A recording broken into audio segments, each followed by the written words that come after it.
The Art of Dreaming, Chapter 7, The Blue Scout. I was dreaming an utterly nonsensical dream.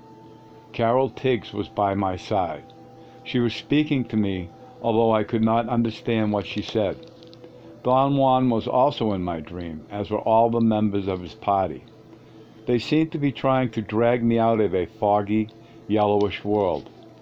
After a serious effort, during which I lost and regained sight of them various times, they succeeded in extricating me from that place. Since I could not conceive the sense of all that endeavor, I finally figured that I was having a normal, incoherent dream. My surprise was staggering when I woke up and found myself in bed in Don Juan's house. I was incapable of moving. I had no energy at all. I did not know what to think, although I immediately sensed the gravity of my situation. I had the vague feeling that I had lost my energy because of fatigue caused by dreaming. Don Juan's companions seemed to be extremely affected by whatever was happening to me. They kept on coming into my room one at a time. Each stayed for a moment in complete silence until someone else showed up. It appeared to me they were taking turns watching over me. I was too weak to ask them to explain their behavior. During the subsequent days, I began to feel better, and they started to talk to me about my dreaming. At first, I did not know what they wanted of me. Then it dawned on me, because of their questions, that they were obsessed with the shadow beings. Every one of them appeared to be scared and said to me more or less the same thing. They insisted that they had never been in the shadows world. Some of them even claimed that they did not know it existed. Their claims and reactions increased my sense of bewilderment and my fear. The questions everyone asked me were, who took you into that world? Or how did you even begin to know how to get there? When I told them that the scouts had shown me that world, they could not believe me. Obviously, they had surmised that I had been there, but since it was not possible for them to use their personal experience as a reference point, they were unable to fathom what I was saying. Yet they still wanted to know all I could tell them about the shadow beings in their realm. I obliged them. All of them, with the exception of Don Juan, sat by my bed, hanging on every word I said. However, every time I asked them about my situation, they scurried away, just like the shadow beings. Another disturbing reaction, which they never had before, was that they frantically avoided any physical contact with me. They kept their distance, as if I were carrying a plague. Their reaction worried me so much that I felt obliged to ask them about it. They denied it. They said they seemed insulted, and even went so far as to insist on proving to me that I was wrong. I laughed heartily at the tense situation that ensued. Their bodies went rigid every time they tried to embrace me. Florinda Grau, Don Juan's closest cohort, was the only member of his party who lavished physical attention on me and tried to explain to me what was going on. She told me that I had been discharged of energy in the inorganic being's world and charged again, but that my new energetic charge was a bit disturbing to the majority of them. Florinda used to put me in bed every night as if I were an invalid. She even spoke to me in baby talk, which all of them celebrated with gales of laughter. But regardless of how she made fun of me, I appreciated her concern, which seemed to be real. I have written about Florinda before in connection with my meeting her. She was by far the most beautiful woman I had ever met. Once I said to her, and I really meant it, that she could have been a fashion magazine model. Of a magazine of 1910, she retorted. Florinda, although she was old, was not old at all. She was young and vibrant. When I asked Don Juan about her unusual youthfulness, he replied that sorcery kept her in a vital state. Sorcerer's energy, he remarked, was seen by the eye as youth and vigor. After satisfying their initial curiosity about the Shadows world, Don Juan's companions stopped coming into my room and their conversation remained at the level of casual inquiries about my health. Every time I tried to get up, however, there was someone around who gently put me back into bed. I did not want their ministrations, yet it seemed that I needed them.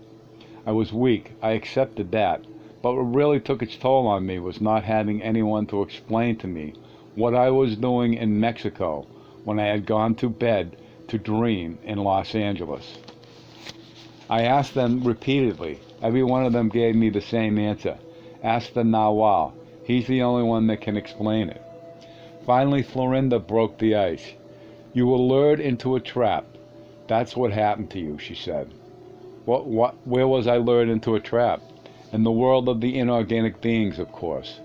That has been the world you've been dealing with for years. Isn't that so? Most definitely, Florinda. But can't you tell me about the kind of trap it was? Not really. All I can tell you is that you lost your energy there, but you fought very well. Why am I sick, Florinda? You're not sick with illness. You were energetically wounded. You were critical, but now you are only gravely wounded. How did all this happen?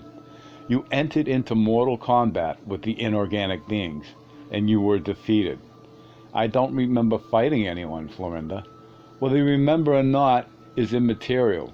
You fought and were outclassed. You didn't have a chance against those masterful manipulators. I fought the inorganic beings? Yes, you had a mortal encounter with them. I really don't know how you survived their death blows.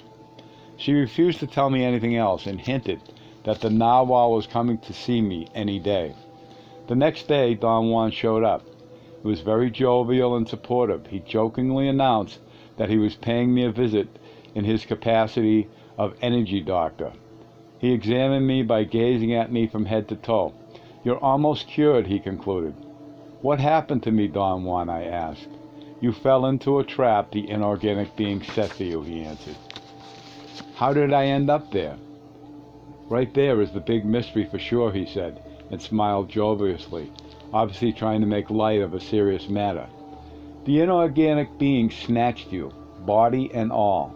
First they took your energy body into their realm, and when you followed one of their scouts, then they took your physical body. Don Juan's companions seemed to be in a state of shock. One of them asked Don Juan whether the inorganic beings could abduct anyone. Don Juan answered that they certainly could. He reminded them that the Nahual Elias was taken into that universe, and he definitely did not intend to go there. All of them assented with a nod. Don Juan continued speaking to them, referring to them in the third person. He said that the combined awareness of a group of inorganic beings had first consumed my energy body by forcing an emotional outburst from me to free the Blue Scout. Then, the combined awareness of the same group of inorganic beings had pulled my inert physical mass into their world. Don Juan added that without the energy body, one is merely a lump of organic matter that can easily be manipulated by awareness. The inorganic beings are glued together, like the cells of a body, Don Juan went on. When they put their awareness together, they are unbeatable. It is nothing for them to yank us out of our moorings and plunge us into their world, especially if we make ourselves conspicuous and available, like he did. Their sighs and gasps echoed against the walls. All of them seemed to be genuinely frightened and concerned. I wanted to whine and blame Don Juan for not stopping me, but I remembered how he had tried to warn me, to deviate me time and time again, to no avail. Don Juan was definitely aware of what was going on in my mind. He gave a knowing smile. The reason you think you're sick, he said, addressing me, is that the inorganic beings discharged your energy and gave you theirs. That should have been enough to kill anyone. As the Nahual, you have extra energy. Therefore, you barely survived. I mentioned to Don Juan that I remembered bits and pieces of quite an incoherent dream in which I was in a yellow-fogged world. He, Carol Tiggs, and his companions were pulling me out. The inorganic beings realm looks like yellow fog world Looks like a yellow fog world to the physical eye, he said. When you thought you were having an incoherent dream, you were actually looking with your physical eyes for the first time at the inorganic being's universe. And strange as it may seem to you, it was the first time for us. We knew about the fog only through the sorcery stories, not through experience. Nothing of what he was saying made sense to me. Don Juan assured me that because of my lack of energy, a more complete explanation was impossible. I had to be satisfied, he said, with what he was telling me and how I understood it.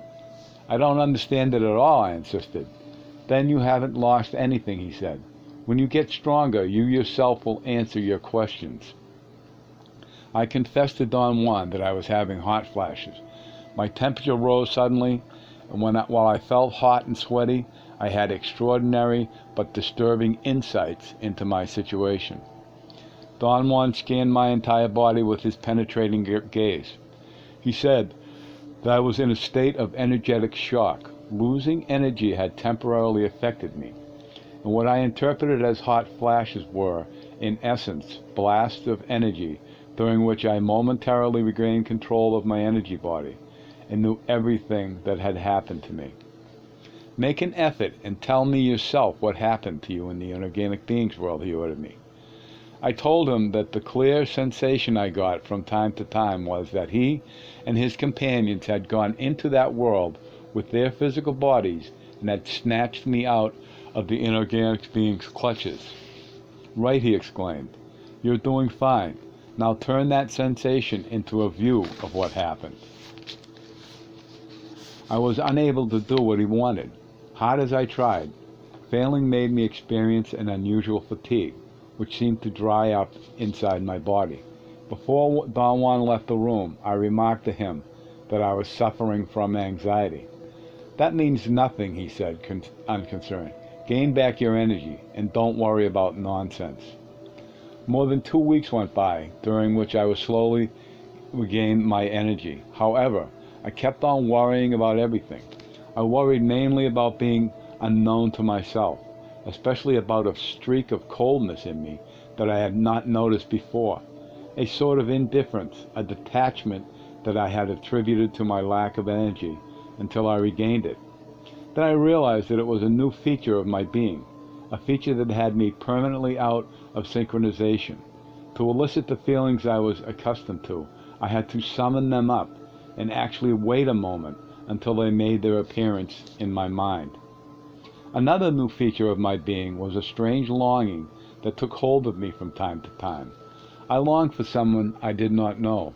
It was such an overpowering and consuming feeling that when I experienced it, I had to move around the room incessantly to alleviate it. The longing remained with me until I made use of another newcomer in my life, a rigid control of myself, so new and powerful that it only added more fuel to my worrying. By the end of the 4th week, everybody felt I was finally cured. They cut down their visits drastically. I spent much of the time alone sleeping. The rest and relaxation I was getting was so complete that my energy began to increase remarkably. I felt like my old self again. I even began to exercise. One day around noon, after a light lunch, I returned to my room to take a nap. Just before I sank into a deep sleep, I was tossing in my bed, trying to find a more comfortable spot, when a strange pressure on my temples made me open my eyes.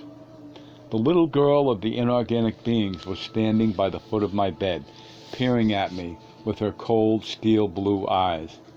I jumped out of bed and screamed so loudly that 3 of Don Juan's companions were in the room before I had stopped my scream. They were aghast. They watched in horror as the little girl came to me and was stopped by the boundaries of my luminous physical being. We looked at each other for an eternity. She was telling me something, which I could not comprehend at first, but which in the next moment became as clear as a bell. She said that for me to understand what she was saying, my awareness had to be transformed from my physical body into my energy body. Don Juan came into the room at that moment. The little girl and Don Juan stared at each other. Without a word, Don Juan turned around and walked out of the room. The little girl swished past the door after him. The commotion this scene created among Don Juan's companions was indescribable. They lost all their composure. Apparently all of them had seen the little girl as she left the room with the narwhal. I myself seemed to be on the verge of exploding.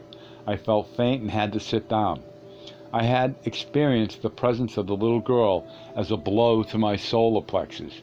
She bore an astonishing likeness to my father. Waves of sentiment hit me. I wondered about the meaning of this until I was actually sick. When Don Juan returned to the room, I had gained a minimal control over myself. The expectation of hearing what he had to say about the little girl was making my breathing very difficult. Everybody was as excited as I was. They all talked to Don Juan at once and laughed when they realized what they were doing. Their main interest was to find out whether there was any uniformity in the way they had perceived the scout's appearance. Everybody was in agreement that they had seen a little girl, 6 to 7 years old, very thin, with angular, beautiful features. They also agreed that her eyes were steel blue and burning with a mute emotion.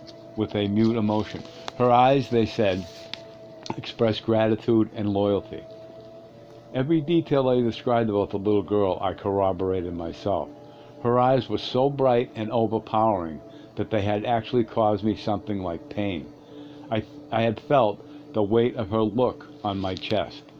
A serious query which Don Juan's companions had, which I echoed myself, was about the implications of this event. All agreed that the scout was a portion of foreign energy that had filtered through the walls separating the second attention and the attention of the daily world.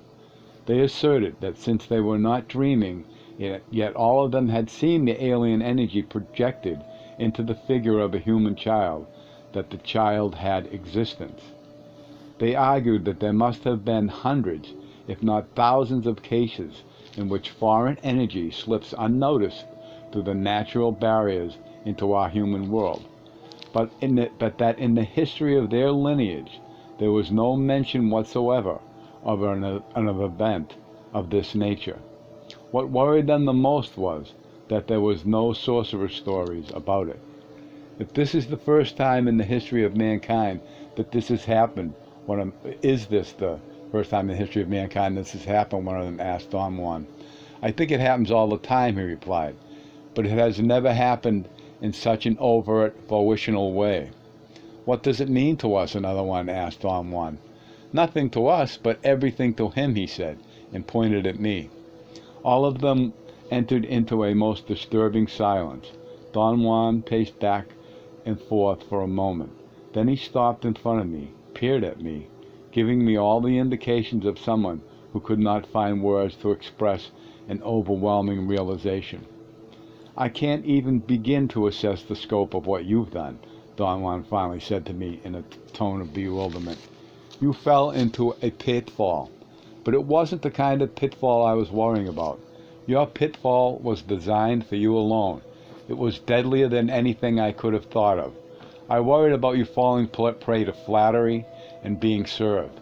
What I never counted on was that the shadow beings would set up a trap using your inherent aversion to chains.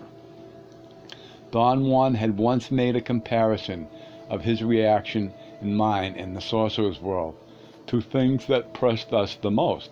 He said, without making it sound like a complaint, that although he wanted and tried to, he had never been able to inspire the kind of affection his teacher, the narwhal Julian, inspired in people.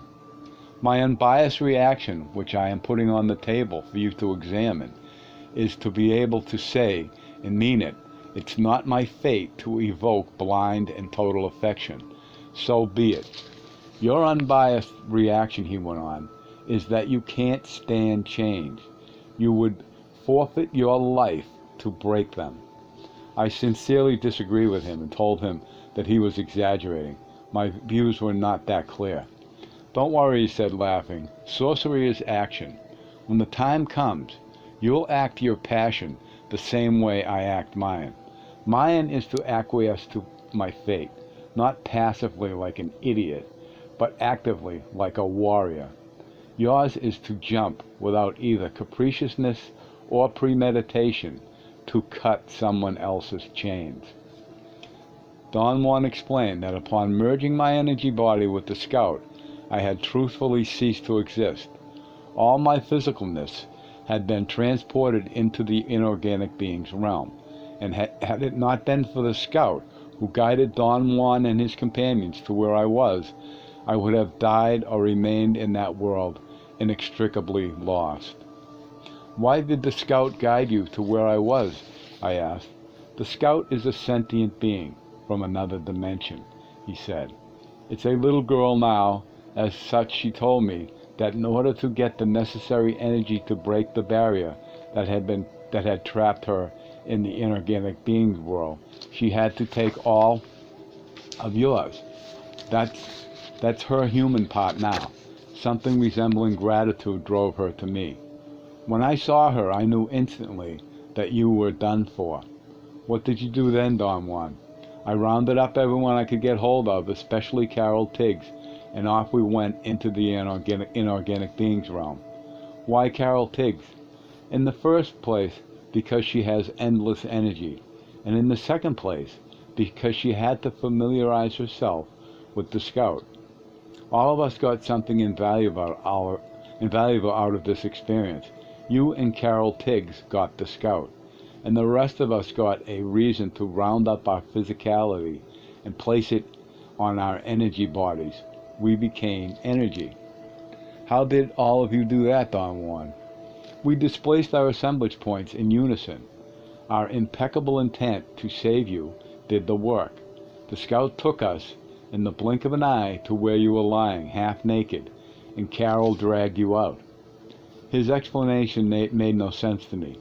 Don Juan laughed when I tried to raise that point. How can you understand this when you don't even have enough energy to get out of your bed, he retorted. I confided to him that I was certain I knew infinitely more than I rationally admitted, but that something was keeping a tight lid on my memory. Lack of energy is what has put a tight lid on your memory, he said. When you have sufficient energy, your memory will work fine. Do you mean that I can remember everything if I want to? Not quite. You may want as much as you like, but if your energy level is not on a par with the importance of what you know, you might as well kiss your knowledge goodbye. It'll never be available to you. So what's the thing to do, Don Juan? Energy tends to be cumulative. If you follow the warrior's way, impeccability, a moment will come when your memory opens up. I confess that hearing him talk gave me the absurd sensation that I was indulging in feeling sorry for myself, and that there was nothing wrong with me. You're not indulging, he said.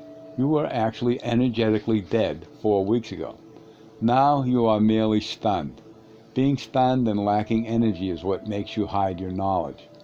You certainly know more than any of us about the inorganic beings world. That world was the exclusive concern of the old sorcerers. All of us have told you that only through the sorcerer's stories do we know about it. I sincerely say that it is more than strange to me that you've become, in your own right, another source of the sorcery stories for us. I reiterated that it was impossible for me to believe that I had done something he had not, but I could not believe either that he was merely humoring me. I'm not flattering you or humoring you, he said, visibly annoyed. I'm stating a sorcery fact. Knowing more than any of us about the world shouldn't be a reason for feeling pleased. There's no advantage in that knowledge. In fact, in spite of all you know, you couldn't save yourself. We saved you because we found you. But without the aid of the Scout, there was no point in even trying to find you. You were so infinitely lost in that world that I shudder at the mere thought.